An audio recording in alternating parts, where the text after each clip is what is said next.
കർത്താവിലേറ്റവും പ്രിയപ്പെട്ട സഹോദരങ്ങളെ, ദൈവകൃപയ്ക്ക് നന്ദി പറയാം.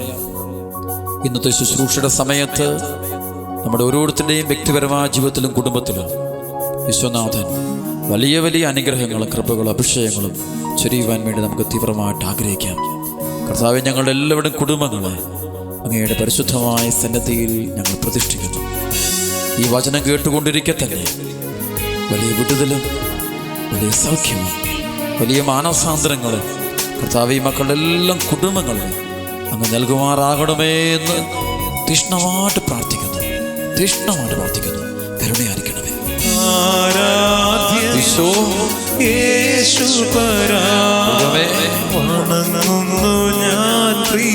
ആരാധിക്കുന്നു, സ്തുതിക്കുന്നു, നന്ദി പറഞ്ഞു. നൽകണമേ. അത്ഭുതങ്ങളും അടയാളങ്ങളും പ്രവർത്തിക്കണം. സ്തുതിക്കട്ടെ. ഹല്ലേലൂയ.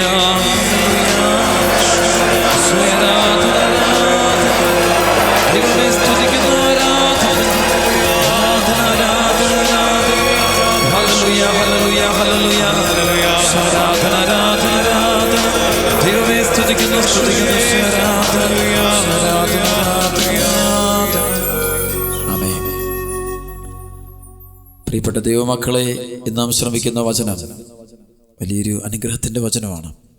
ദൈവത്തെ കൂടുതൽ അറിയാൻ, തിന്മയുടെ സ്വാധീനങ്ങളെ ബഹിഷ്കരിക്കാൻ, തിന്മയുടെ സ്വാധീനങ്ങൾ, പൈശാചിക ശക്തികൾ നമ്മുടെ ജീവിതത്തിൽ കടന്നു വരാതിരിക്കാൻ വേണ്ടി പരിശുദ്ധാത്മാവ് നമുക്ക് നൽകുന്ന ഒരു വചനമായിട്ട് ഈ ദിവസത്തെ വചനത്തെ നമുക്ക് എടുക്കാം. ഏറെ ഭയഭക്തിയോടെ നമുക്ക് ഈ വചനം കേട്ട് പ്രാർത്ഥിക്കാം, ധ്യാനിക്കുകയും ചെയ്യാം.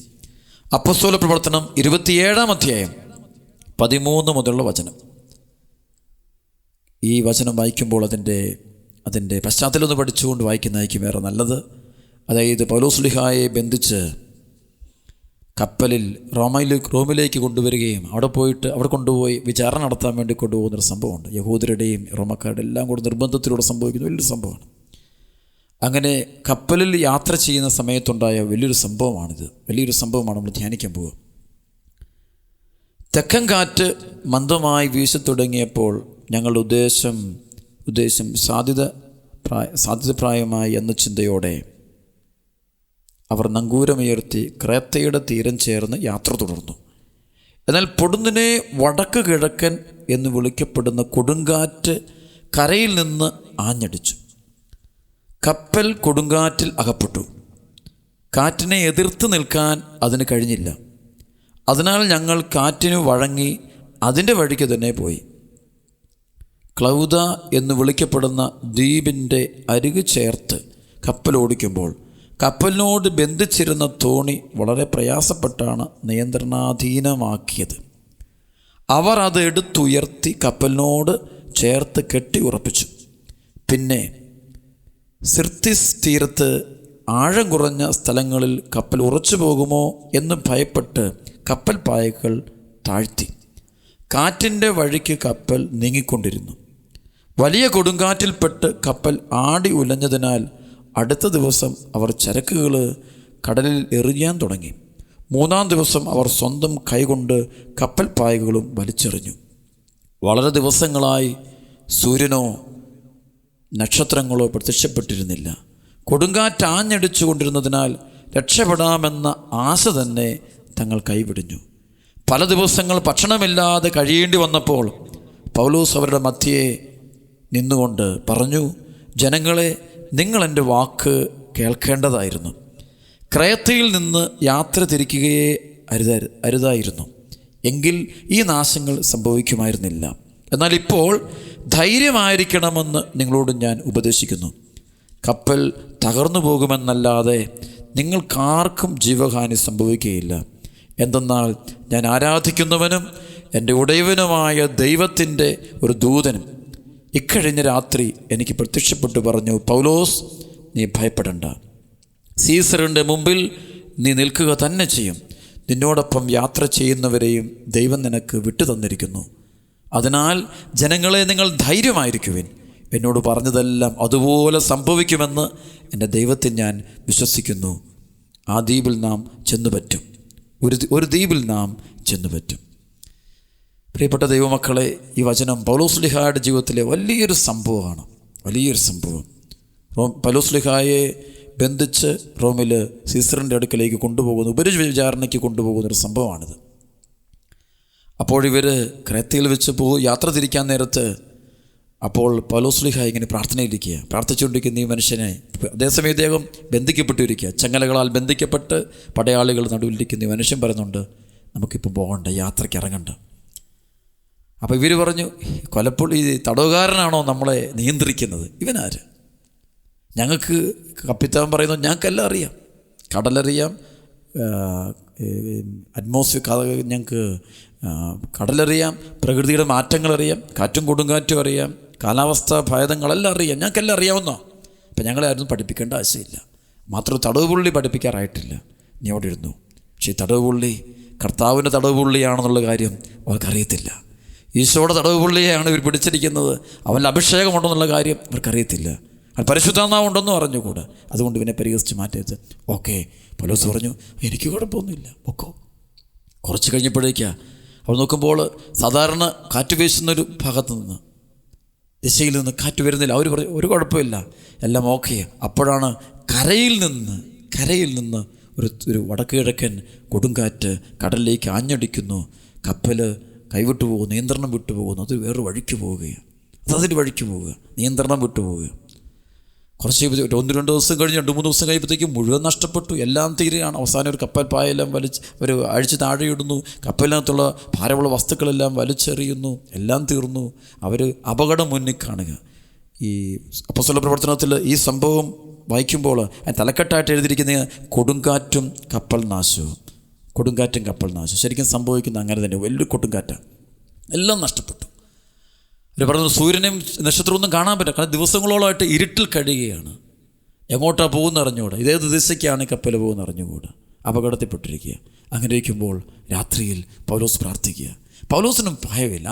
ആ കപ്പലിൽ ഭയമില്ലാത്തൊരു മനുഷ്യനുണ്ടെങ്കിൽ അത് പൗലോസ് മാത്രമാണ്. കാരണം ദൈവത്തിൻ്റെ തടവുള്ളിയാണ്, ഈശോ അറിഞ്ഞവന്, രക്ഷകനായ കർത്താവിനെ അനുഭവിച്ചവന്, ഡമാസ്കസ് ഗേറ്റിങ്ങിൽ വെച്ച് ദൈവത്തെ കണ്ടുമുട്ടിയവന്, സുവിശേഷ വേല ചെയ്യുന്നവന്, ആത്മീയത നിറഞ്ഞവന്, അവൻ്റെ അഭിഷേകമാണ്, കള്ളത്തരമൊന്നുമില്ല, യഥാർത്ഥ അഭിഷേകം നിൽക്കുക. ഒരു പേടിയില്ല. രാത്രിയിൽ ദൈവദൂതം എന്ന് പറഞ്ഞു, നീ പേടിക്കൊന്നും വേണ്ട, നീ സീസറിൻ്റെ മുമ്പിൽ നിന്നിരിക്കും, നിൻ്റെ കൂടെയുള്ളവരെയും വിട്ടു നിന്നിരിക്കുന്നു, ഒന്നും സംഭവിക്കില്ല. പക്ഷെ എല്ലാവരും നോക്കുമ്പോൾ എല്ലാം തീരാൻ പോവുക. അവൻ രാവിലെ എഴുന്നേറ്റിട്ട് പറയുന്നുണ്ട്, അപ്പം എടുത്തിട്ട് കൃതജ്ഞതാ സ്തോത്രം അർപ്പിച്ചിട്ട് ഭക്ഷിച്ചിട്ട് പറഞ്ഞു, നിങ്ങളും കഴിക്കുക. ധൈര്യമായി ഈ കടലിൽ കൊടുങ്കാറ്റിന് നടുവിൽ കൂരിട്ട് നിറഞ്ഞ സമയത്ത്, ഭയപ്പെട്ടിരിക്കുന്ന സമയത്ത് ഇവൻ മാത്രം പറയുക, നമുക്കൊരപകടം ഉണ്ടാകില്ല. മറ്റുള്ളവർ അവർ ബുദ്ധിയിൽ ആശ്രയിക്കുമ്പോൾ ശരിയാ, എല്ലാം തീർന്നു, കപ്പൽ തകർന്നു തുടങ്ങി, കപ്പലിനകത്തുള്ള വസ്തുക്കളെല്ലാം വലിച്ചെറിഞ്ഞു, കാറ്റ് വേറെ ദിശയിലേക്ക് കപ്പൽ കൊണ്ടുപോകുക. എന്ത് വലിയ കടലാണ്, അപകടം പിടിച്ച സ്ഥലം. എല്ലാ അപകടവും മുന്നിൽ കാണുമ്പോൾ ഇവന് പേടിയില്ല. കാരണം ദൈവം കൂടെയുള്ളവൻ ഒരിക്കലും അവൻ്റെ പ്രത്യാശ നഷ്ടപ്പെടില്ല. അവൻ നല്ല ഉറപ്പാണ്. അതിനുശേഷം കണ്ടുമുട്ടുന്നുണ്ട്, പൗലോസാണ് ഇവരെ നിയന്ത്രിക്കുന്നുണ്ട്. പൗലോസ് പറഞ്ഞു, നിങ്ങൾ ഇന്നുപോലെ ചെയ്യുക. അപ്പോഴേക്കും ഒരു അപകടം ഉണ്ടാകുന്നുണ്ട്, ഇവരുടെ കപ്പൽ തകർന്നു പോകുന്നു. അവിടെ വെച്ച് പറഞ്ഞു, ഒരു വെളിപ്പെടുത്തിക്കൊണ്ട്, നിങ്ങളൊരു ദ്വീപിലെത്തും, നിങ്ങൾ കരയിലെത്തും. അതാണ് ദൈവത്തിൽ ആശ്രയിക്കുന്നൊരുവൻ ഒരു കുടുംബത്തിലുണ്ടെങ്കിൽ ആ വീട് തകരില്ല, തകർന്നാലും അത് കരയിലെത്തും. ദൈവം കരയിൽ എത്തിക്കും. ദൈവത്തോട് ചേർന്നവനൊരുവനുണ്ടെങ്കിൽ ദൈവം അത് തീരത്തെത്തിക്കും. അത് ഉറപ്പ് കാര്യമാണ്. ഇന്ന് പല കുടുംബങ്ങളും തകർന്നു പോകുന്നതിൻ്റെ കാരണം അവിടെ ഈ പൗലോസിനെ പോലെ അഭിഷേകമുള്ളവരില്ല, തമ്പുരാൻ്റെ തടവ് പുള്ളികളില്ല, കർത്താവിനായിട്ട് ജീവിതം വിട്ടുകൊടുത്തവരില്ല. അതുകൊണ്ടാണ് അത് മുങ്ങിപ്പോകുന്നത്. ശരിക്കും ചരിത്രം പഠിക്കുമ്പോൾ ഈ വചനം വായിച്ചു കഴിയുമ്പോൾ ഇത് മുങ്ങിപ്പോകേണ്ട ഒരു കപ്പലാണ്. കാരണം അതാണ് കാലാവസ്ഥ, അതാണ് കൊടുങ്കാറ്റ് അത്ര ഭയങ്കരമായിട്ടാണ് ആഞ്ഞടിക്കുന്നത്. 6-7 ദിവസം കൂരിരുട്ടിൽ കഴിയുന്നൊരു സംഭവമാണ്. അതുപോലെ പ്രശ്നത്തിൽ കഴിയുക. പക്ഷെ എന്തുകൊണ്ട് ഇത് പോകുന്നില്ല? കാരണം അതിനകത്തൊരു ദൈവാനുഗ്രഹമുള്ള കൃപ നിറഞ്ഞ പരിശുദ്ധാത്മാവും ബന്ധമുള്ളവരും നിൽക്കുക. പാപത്തിൽ വീഴാത്തൊരുവൻ നിൽക്കുക. പാപത്തിൽ വീഴാത്തൊരുവൻ, തിന്മയ്ക്ക് വിട്ടുകൊടുക്കാത്തൊരുവൻ, വിശുദ്ധിയുടെ വഴിയെ പോകുന്നവൻ, പുണ്യത്തിൽ ജീവിക്കുന്നൊരുവൻ, ദൈവാരാധന നടത്തുന്നവൻ, സത്യദൈവത്തിന് ജീവിതം വിട്ടുകൊടുത്തൊരുത്തൻ അതിനുള്ളിലുണ്ട്. ഒരു അപ്പസ്തോലൻ അതിനകത്തുണ്ട്, സഭ അതിനകത്തുണ്ട്. അതാണ് അവിടെ കാണാൻ പറ്റും. കപ്പലിനകത്ത് വെച്ച് ശരിക്കും അപ്പം എടുത്ത് കൃതജ്ഞതാ സ്തോത്രം. ബൈബിളിൽ അത് എവിടെയെല്ലാം പറയുന്നു, അതിന് സഭാപിതാക്കന്മാർ പറയുന്നത് പരിശുദ്ധ കുർബാന അർപ്പിച്ചു എന്നാണ്. പരിശുദ്ധ കുർബാന അർപ്പണമെന്നാണ് പറയുന്നത്. ഈ തകരുന്ന തോണിയുടെ അല്ലെങ്കിൽ കപ്പലിൻ്റെ അകത്തിരുന്നു കൊണ്ട് കൊടുങ്കാറ്റടിച്ചേണ്ട ഒരു സമയത്ത്, ഭയങ്കര കൊടുങ്കാറ്റടിക്കുമ്പോൾ അതിനകത്തിരുന്നു കൊണ്ട് ഒരുവൻ പരിശുദ്ധ കുർബാന അർപ്പിക്കുക. അതാണ് പൗലോസ് അപ്പോസ്തലൻ പരിശുദ്ധ കുർബാന അർപ്പണം കഴിഞ്ഞു. ആ അപ്പം ഭക്ഷിക്കുക. നല്ല വെറുതെ ഒരു അപ്പം എടുത്ത് ഭക്ഷിക്കുകയല്ല, കൃതജ്ഞതാ സ്തോത്രം ചെയ്തുകൊണ്ട് കർത്താവിൻ്റെ ബലിയർപ്പണം നടത്തിക്കൊണ്ട് അവൻ ഭക്ഷിക്കുക. ഉടനെ അവർക്ക് ശക്തിപ്പെടുക, പേടിക്കേണ്ട. പിന്നെ എല്ലാം തരണം ചെയ്യാൻ പറ്റുക. ഉടനെ കാണാൻ പറ്റും. ഈ കപ്പലിച്ച് മുന്നോട്ട് പോയിട്ട് ഒരു സൈഡിൽ വന്ന് ഇടിക്കുന്നു, അതിൻ്റെ ഭാഗം തകർന്നു പോകുന്നു, എല്ലാവരും ഒഴുക്കി പ്രശ്നമുണ്ട്. അപ്പോഴത്തേക്കും പടയാളികൾ ഇവരെല്ലാം തടവുള്ളികളെല്ലാം കൊല്ലാൻ തുടങ്ങുമ്പോൾ ഒന്നും പേടിക്കേണ്ട, ഇത് കരയ്ക്കെത്തും. എല്ലാവരും നീന്തിപ്പിടിച്ച്, കപ്പൽ നഷ്ടപ്പെട്ടു, എല്ലാം നഷ്ടപ്പെട്ടു, ജീവൻ നഷ്ടപ്പെടുന്നില്ല. പറയുന്നുണ്ട് ജീവൻ നഷ്ടപ്പെടും, ബാക്കിയെല്ലാം നഷ്ടപ്പെടും. പൗലോസ് പറയുന്നുണ്ട് ഈ നാശം ഉണ്ടാകില്ലായിരുന്നു നിങ്ങൾ എന്നെ അനുസരിച്ചിരുന്നെങ്കിൽ. ദൈവകൽപ്പനകൾ അനുസരിച്ചിരുന്നെങ്കിൽ ഈ നാശം ഉണ്ടാകില്ലായിരുന്നു. വഴിവിട്ട ബന്ധങ്ങളോട് പോയതുകൊണ്ടാ ഈ സംഭവം. ദൈവത്തെ അനുസരിക്കാതെ പോകുന്ന തലമുറ ഓർത്തോണം. നീ എത്ര കപ്പൽ ഓടിച്ചുകൊണ്ട് പോയാലും കൊടുങ്കാറ്റുണ്ടാവും, തകർന്നു പോകും. അപ്പോൾ നിങ്ങൾ എന്നെ അനുസരിച്ചിരുന്നെങ്കിൽ ഈ നാശം ഉണ്ടാകില്ലായിരുന്നു. ഈ യാത്രയ്ക്ക് പോകാൻ പാടില്ലായിരുന്നു. സമയം മോശം, കാലാവസ്ഥ മോശം. അത് നിങ്ങൾക്കൊരു പക്ഷേ നിങ്ങളുടെ അറിവ് കൊണ്ട് നേടിയെടുക്കുന്നത്, ഞാൻ അറിവിലല്ല നേടിയെടുത്തത്, അരൂപിയിലൂടെ നേടിയെടുത്തു. പരിശുദ്ധാത്മാവ് എൻ്റെ ഉള്ളതുകൊണ്ട് ആത്മാവ് പറഞ്ഞു തരികയാണ് ഈ യാത്ര പാടില്ല, പക്ഷെ ഇത് പോകാൻ പാടില്ലായിരുന്നു. നിങ്ങൾ ഇറങ്ങിത്തിരിച്ചു. അതാണ് ഈ അനർത്ഥത്തിന് കാരണം. അതിന് പക്ഷേ എന്നിരുന്നാലും ദൈവം കൈവിടിയുന്നില്ല. ഭൗതികത അതാണ് പല ബിസിനസ്സും തുടങ്ങാൻ പാടില്ലായിരുന്നു. സ്നേഹബന്ധങ്ങൾ പലതും അത് പാടില്ലാത്ത ബന്ധം, അത് പോകരുതായിരുന്നു. യാത്ര അത് അവോയ്ഡ് ചെയ്യണമായിരുന്നു. വിദേശങ്ങളിലേക്ക് മക്കളെ വിട്ട ചിലതൊക്കെ അത് പോകാൻ പാടില്ലായിരുന്നു. പ്രാർത്ഥിച്ചു എന്ത് പോകരുതെന്ന് പറയുമ്പോൾ പോകരുതായിരുന്നു, പാടില്ലായിരുന്നു. പക്ഷേ ഇറങ്ങിത്തിരിച്ചു. അവസാനം സംഭവിക്കുന്നത് ഈ സമയത്ത് ദൈവത്തിൽ ആശ്രയിച്ചാൽ ജീവനെങ്കിലും തിരിച്ചു കിട്ടും. ദൈവത്തിലോട്ട് വന്നാൽ ആത്മാവെങ്കിൽ ലക്ഷ്യം. അതാണ് ചില വ്യക്തികൾക്ക് ഇന്ന് അവരുടെ വലിയ സമ്പന്നനായിരുന്നു, ഇറങ്ങിപ്പോകാൻ പാടില്ലായിരുന്നു. പല ബിസിനസ് മേഖല, പല ജോലി മേഖല പോയി അവസാനം മുഴുവൻ തകർന്നു. ഇപ്പം അവസാനം അവൻ ദൈവത്തെ വിളിച്ചുകൊണ്ട് അവൻ്റെ ആത്മാവ് രക്ഷപ്പെട്ടു. അതുകൊണ്ട് അവൻ്റെ ആത്മാവിന് പലരും തീരത്തെത്തുമ്പോൾ അവസാനം ഉള്ളത് അവൻ്റെ ജീവൻ മാത്രമേ ഉള്ളൂ, ബാക്കിയൊന്നുമില്ല. ഈ ബാക്കി പോകേണ്ടതാണ്. അത് യാത്ര തിരിക്കാൻ പാടില്ലായിരുന്നു. അത് ചിലർക്ക് ധ്യാനം കൂടി ഭയങ്കര മാനസാന്തരത്തിൽ വയ്ക്കും, അവൻ്റെ ആത്മാവ് രക്ഷപ്പെട്ടു. വീട്ടിൽ ചെല്ലുമ്പോൾ ദാരിദ്ര്യം, കോടതി കേസ്, അത് ഇത് മുഴുവൻ പ്രശ്നം. പക്ഷെ ആത്മാവ് രക്ഷപ്പെട്ടു. നഷ്ടപ്പെടാം. അതാണ് ദൈവത്തെ വിളിക്കുന്നവൻ ഒരുപക്ഷെ കിട്ടാൻ പോകുന്നത്. പക്ഷെ ബാക്കിയല്ല, അവൻ ദൈവത്തിൻ്റെ വഴി വിട്ട് സ്വന്തം വഴിയിലൂടെ യാത്ര ചെയ്തു. അപകടത്തിൽപ്പെടാം, എല്ലാം നഷ്ടപ്പെടാം. പക്ഷെ അവൻ ദൈവത്തെ വിളിച്ചിട്ടുണ്ടെങ്കിൽ ദൈവം അവൻ്റെ ആത്മാവിനെ എങ്ങനെയെങ്കിലും കരയ്ക്കെത്തിക്കും, ഉറപ്പാണ്. അതാണ് ഇപ്പോഴൊക്കെ നമുക്ക് എൻ്റെ വീട്ടിൽ അത് നഷ്ടപ്പെട്ടു, എൻ്റെ ജോലി പോയി, എൻ്റെ വീടില്ലാതായി, ദാരിദ്ര്യമായി, എല്ലാം തീർന്നു. ഈ സമയത്ത് കൊടുങ്കാറ്റാഞ്ഞടിച്ച് എൻ്റെ ജീവിതം തീർന്നു എന്ന് പറയുമ്പോൾ ആ സമയത്ത് പൗലോസിനെ പോലെ പരിശുദ്ധ കുർബാനയുടെ ജീവിതം നടത്തുക, പരിശുദ്ധ കുർബാനയെ പങ്കെടുത്തുകൊണ്ടിരിക്കുക. എങ്കിൽ ഒരുപക്ഷെ നിൻ്റെ ആത്മാവ് തിരിച്ചു കിട്ടും. ആത്മാവ് നഷ്ടപ്പെടില്ല, ദൈവവും കരയ്ക്കെത്തിക്കും. നേരെ മറിച്ച് അവിടെ ദൈവത്തെയും വിളിക്കുന്നില്ല, നിരാശപ്പെട്ട് മുന്നോട്ടാണ് പോകുന്നതെങ്കിൽ തീർച്ചയായിട്ടും നമ്മൾ കടലിൽ മുങ്ങിത്താഴുക തന്നെ ചെയ്യും. യാതൊരു മാറ്റവും ഇല്ല. അതുകൊണ്ട് പ്രിയപ്പെട്ട ദൈവമക്കൾ, ഇവിടെ പൗലോസ് പറയുന്നുണ്ട്, ഇറങ്ങരുത്, യാത്ര തിരിക്കാൻ പാടില്ലായിരുന്നു. അപകടം പിടിച്ച യാത്രയാണ്. അവർ കപ്പിത്താന്മാർ പറയും, നിനക്കെന്നാ അറിയാം. ചിലപ്പോൾ സഭയോടൊക്കെ ചോദിക്കും, അച്ഛന്മാർക്ക് എന്തറിയാം, വൈദ്യർക്ക് എന്തറിയാം, ഞങ്ങളുടെ ജീവിതം നിങ്ങൾക്കൊന്നും അറിയത്തില്ല. ഇതാണ് ശരിയായ വഴി, ഇതാണ് ശരിയായ ബിസിനസ്, ഇതാണ് ശരിയായ കല്യാണം, ഇതാണ് ശരിയായ ജീവിതം, ഇതാണ് ശരിയായ കല്യാണം, ഇങ്ങനെ പോലെ ശരിയാകത്തുള്ളൂ. മക്കളെ പോകരുതേ എന്ന് പറയും, പോകുക. അവസാനം ഇത് മുഴുവൻ തകരുന്നൊരു സമയമുണ്ട്. ആ സമയത്ത് ദൈവത്തെ വിളിച്ചോണം. മുറുകെ പിടിച്ച് വിളിച്ചാൽ ഒരുപക്ഷെ സ്വന്തം ജീവനെ രക്ഷിച്ചെടുക്കാൻ പറ്റും. ബാക്കിയൊന്നും കാണില്ല. പറമ്പോ കൃഷിയിടമോ സ്ഥലമോ ജോലിയോ ഒന്നും ഒരു പക്ഷേ കാണാതെ വരും. കാരണം വെച്ചാൽ ഈ യാത്ര ഇങ്ങനെയല്ലായിരുന്നു പോകേണ്ടത്. അല്പം കൊണ്ട് ദൈവം പറയുന്ന വഴിയെ പോകണമായിരുന്നു. തമ്പുരാൻ പറയുന്ന വഴി, ദൈവം പറയുന്ന വിവാഹത്തിൻ്റെ വഴി, ദൈവം പറയുന്ന യാത്ര, ദൈവത്തിൻ്റെ വഴിയാണ് പോകേണ്ടത്. പോയത് സ്വന്തം ഇഷ്ടപ്രകാരമല്ലേ? ഇവർക്കും പറ്റി സ്വന്തം ഇഷ്ടപ്രകാരം പോയി. സ്വാർത്ഥതയുടെ ജീവിതം അതാണ്. കാരണം അവർ ബുദ്ധിമാന്മാരെ നമുക്ക് പഠിപ്പിക്കാൻ പറ്റില്ല.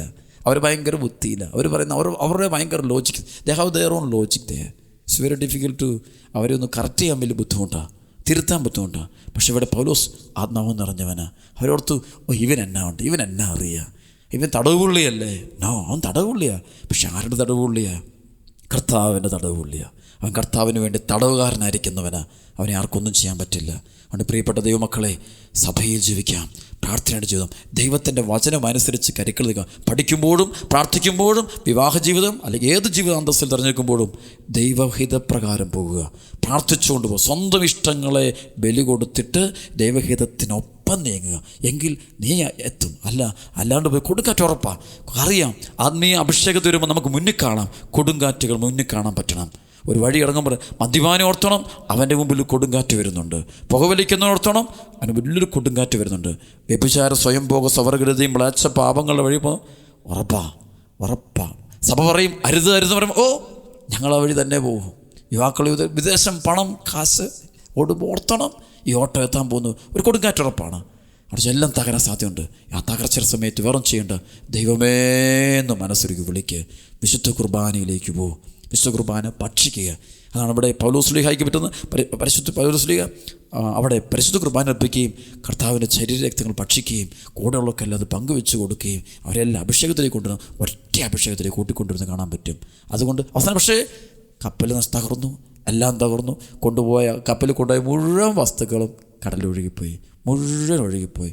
കരയ്ക്കെത്തിയത് പൗലോസിൻ്റെ കൂടെ ഉണ്ടായിരുന്ന ആളുകൾ മാത്രം. ഒരുപാട് ചുമന്നുകൊണ്ട് പോകും. ജീവിതത്തിൽ പണം, കെട്ടുകണക്കിന് പണം, വഴിവിട്ട വഴിയുള്ള പണം എല്ലാം ഉണ്ടാക്കുമ്പോൾ ഓർത്തണം, കൊടുങ്കാറ്റടിക്കും, എല്ലാം പോയിട്ട് നീ കരയ്ക്കെത്തിയേക്കണം. അല്ലെങ്കിൽ നീ ദൈവത്തെ വിളിച്ചാൽ നീ കരയ്ക്കെത്തും. ദൈവത്തെ വിളിച്ചില്ലെങ്കിൽ ഈ വസ്തുക്കളോടൊപ്പം നീയും ഒഴുകിപ്പോവും. ഈ പണം, ഈ പേര്, ഈ ബിസിനസ്, ഈ ജീവിതത്തോടൊപ്പം ചിലപ്പോൾ അവിടെ കിടന്നായിരിക്കും അവൻ്റെ അവസാന ശ്വാസം വലിക്കുന്നത്. ചിലർക്ക് മദ്യഷാപ്പിൽ കിടന്ന് കുടിച്ച് മരിക്കാറുണ്ടെന്ന് പറഞ്ഞ് കേട്ടിട്ടുണ്ട്. അറ്റാക്കൊന്ന് മരിക്കാറുണ്ട്. അതങ്ങനെയാണ് ചെയ്യുന്നത്. അതിൻ്റെ കൂടെ അവന് ഒഴുകിപ്പോവും. ദൈവത്തെ വിളിക്കുക, എങ്കിൽ നീ അക്കരെ എത്തും, ദൈവം എത്തിക്കും, കർത്താവ് സംരക്ഷിച്ചോളും. ഒന്നും പേടിക്കേണ്ട. അതുകൊണ്ട് പ്രിയപ്പെട്ട ദൈവമക്കളെ, ഈ വലിയൊരു അഭിഷേകത്തിൻ്റെ വചനത്തിന് നമുക്ക് ഹൃദയത്തിൽ സൂക്ഷിക്കാം. കർത്താവിൻ്റെ വചനം അനുസരിച്ചുകൊണ്ട് മുന്നോട്ട് പോകാം. ദൈവഹിതം അന്വേഷിക്കുക. സഭ സംസാരിക്കുന്നത് കേൾക്കുക. പൗലോസ് സഭയുടെ പ്രതീക, തിരുസഭയുടെ പ്രതീക. തിരുസഭയെ അനുസരിക്കണം. അതാണ് അപകടത്തിൽ നിന്ന് രക്ഷപ്പെടാനുള്ള എളുപ്പമാർഗം. ഏറ്റവും നല്ല മാർഗം തിരുസഭയെ അനുസരിക്കണം, പരിശുദ്ധ കുർബാനയുടെ ജീവൻ നയിക്കണം. അങ്ങനെയാകുമ്പോൾ ഇതിൽ നമുക്ക് രക്ഷപ്പെടാൻ പറ്റും. കർത്താവിൻ്റെ കരുണയൊഴുകട്ടെ. സാത്താൻ്റെ അടിമത്തത്തിൽ നിന്ന് പോകട്ടെ. സാത്താനെ വിമോഹിപ്പിച്ചുകൊണ്ട് പോകുന്നു. ഇതിൻ്റെ ആവശ്യം ദൈവത്തെ അനുസരിക്കുന്നു വേണ്ട, നീ ഇങ്ങനെ പൊക്കോ എന്ന് പറഞ്ഞ് അവനെ മുന്നോട്ട് കൊണ്ടുപോകും സാത്താൻ. ഈ പാപത്തിലൊക്കെ ജീവിച്ചങ്ങ് മുന്നോട്ട് വെക്കും. ഒന്നും സംഭവിക്കാൻ പോകുന്നില്ല, നിനക്കോ നിൻ്റെ കുടുംബമോ ഒന്നും സംഭവിക്കാൻ പോകുന്നില്ലെന്ന് പറഞ്ഞുകൊണ്ട് നമ്മൾ പ്രലോഭിപ്പിച്ചുകൊണ്ട് പോകുന്ന ഈ തിന്മയുടെ ശക്തിയാണ്. പക്ഷേ അവസാനെങ്കിലും എന്നെങ്കിലും തിരിച്ചറിയുന്ന അന്ന് മനസ്സുറും ദൈവമേ എന്നോട് കരുണയായിരിക്കണേ എന്ന് വിളിക്കണം. അപ്പോൾ ആത്മാവ് നമ്മെ സഹായിക്കും, രക്ഷിക്കും. പരിശുദ്ധാത്മാവേ, ഈ വചനം കേട്ടുകൊണ്ടിരിക്കെ തന്നെ ഈ മക്കളുടെ ഹൃദയങ്ങളെയും ജീവിതങ്ങളെയും സ്പർശിക്കണമേ. സാത്താൻ്റെ അടിമത്തത്തിൽ കഴിയുന്ന ഏതെങ്കിലും മകനോ മകളോ വിട്ടിയുണ്ടെങ്കിൽ ആ മകൻ്റെ മേലുള്ള, ആ മകളുടെ മേലുള്ള ബന്ധനം അഴിച്ചു കളണമേ, കെട്ടഴിച്ചു കളണമെന്ന് പ്രാർത്ഥിക്കുന്നു. ഈ വചനത്തിൻ്റെ നിമിഷം തന്നെ വലിയ വിടുതലും അഭിഷേകവും സംഭവിക്കട്ടെ. ഹല്ലേലൂയ. യേശുവേ നന്ദി, യേശുവേ സ്തോത്രം. ഈ ആരാധന സമയത്ത് ശക്തമായിട്ട് നമുക്ക് പ്രാർത്ഥിക്കാം. കർത്താവ് നമ്മുടെ മേലുള്ള കെട്ടഴിച്ചു വിടട്ടെ, അഭിഷേകത്തിന് മേൽ അഭിഷേകം സംഭവിക്കട്ടെ. ആമേൻ.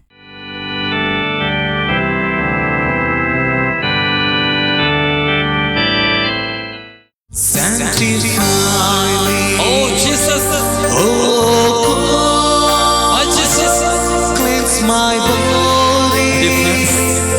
mind and soul, purify me and make me whole. Sanctify me,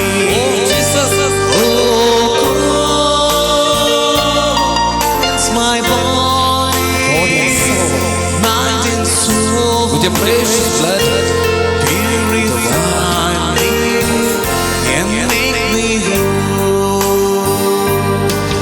Lift up our hearts and worship the Lord.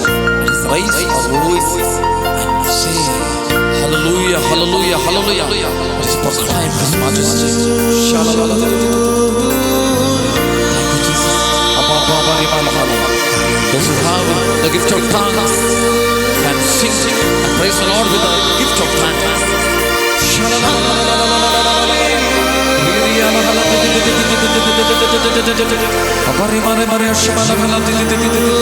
Lord Jesus, give us gift of wisdom, gift of knowledge, gift of vision, gift of healing, gift of teaching, gift of loving you, gift of forgiveness, gift of sacrifice, the gift of suffering. Lord Jesus, hallelujah. Holy Spirit, come Spirit, Holy Spirit, and anoint your children. Anoint your children. Holy Spirit, come Spirit, anoint your children. Anoint your children. Fill them with your gifts.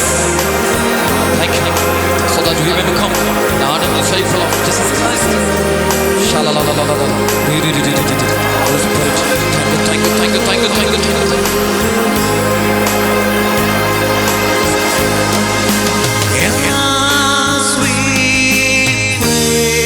As we pray, Lord, draw me. Holy Spirit, it's your voice that we long to hear. As we pray, Holy Spirit, come, Lord, dwell with us.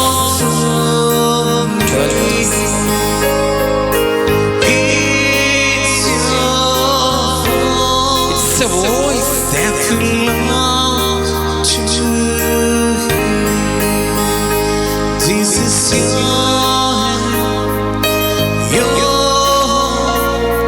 we welcome you, Lord, we welcome you. Holy Spirit, this is your body. We welcome you today. This is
joining of our hearts, the closing of our eyes.